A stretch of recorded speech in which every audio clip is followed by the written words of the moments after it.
Wakukuma. The chance of living, you know, a slave. When you sure say, obit me and make it.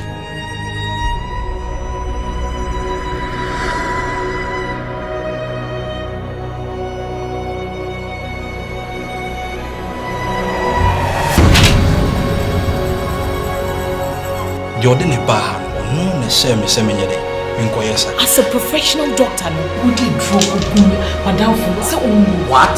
Do Cancer Free Hospital? One day you said doctor no one dragging me I'm a mewu. It's over family. Let's go see somewhere and calm nerves. We will calm Spanish. And he offered the said the enemy. Stop. Meet me in your house. I can't. Take me away, I can't. Oh, okay. That's very strange. Oh, damn. Oh. First day, Puni. And then saw the hotel and Any panic situation. Ofrikoma muno wapa. Say wedding gowns and night gown or show said the man could be free by me too. Or buy it if I was Miss Rowe. It's me to be a civil papa. But you have been introduced to me and your job for say, who me up and me. Mamma Casabia from the morning. Honey. Yes, sir. We okay? Yes. Okay, man. Miss sorry, I'm about to be very much in the show.